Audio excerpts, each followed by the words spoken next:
Have you ever been asked what you want to do with your life and thought, I don't know?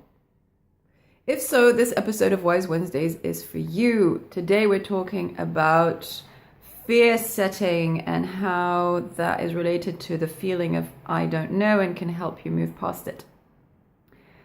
So it's okay sometimes not to know what you want to do. Sometimes we don't know. We have to wait for the inspiration, for the intuition, for more information.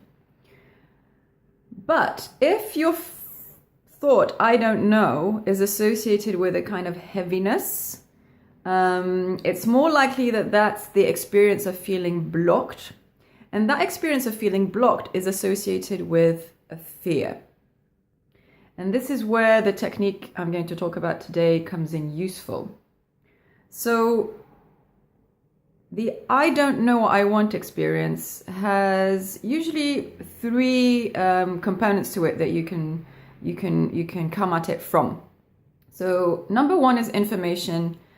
So you don't have enough information about the situation or the risks, for example, and that's fine. You just need enough. You need more information. Number two is a strategy. It's kind of like information, but it's more how do you translate that information into action? So you may need to look at someone who's done something similar before and try what they've done or modify it to apply to your situation.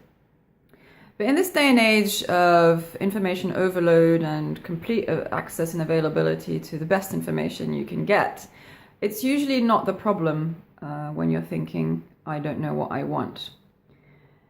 It's more to do with the underlying fear. So what's likely happening is that on some level, on a deeper level, you do know what you want, but it's going against something important to you. It might be an old belief, an old assumption, a value that you've held for a long time. And obviously it comes from the past. So it's societal conditioning or early life conditioning or some experience that occurred in your past that's left you with an assumption or belief. And so your desire or what it is that you really want is going against that. It's coming right up against that fear or that assumption or belief.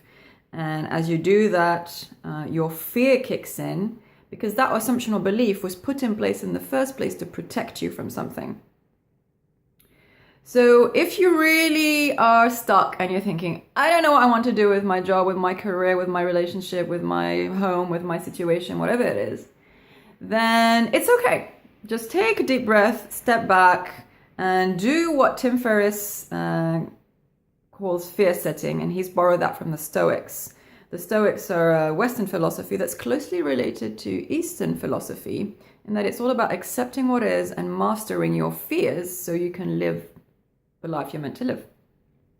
So fear setting is basically naming your fear. So instead of trying to set a goal and work towards it, you're thinking, okay, right now, what is the fear that lives inside my body?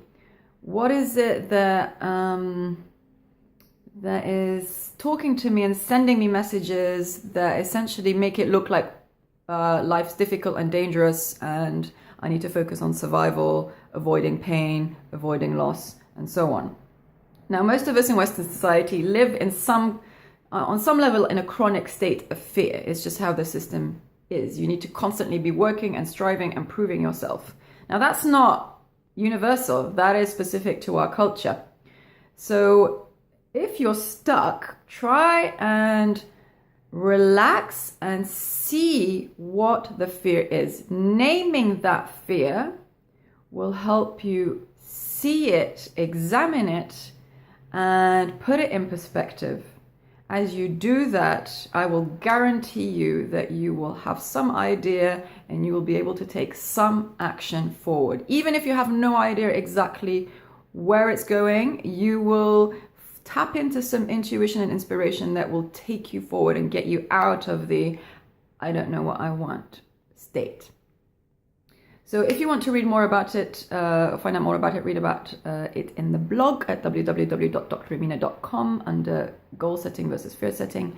And if you want more information, email me at amina@dramina.com or leave me any comments below. All right, I hope that was helpful. Have a fantastic week. Don't let your fears run you, and I will see you soon. Bye-bye.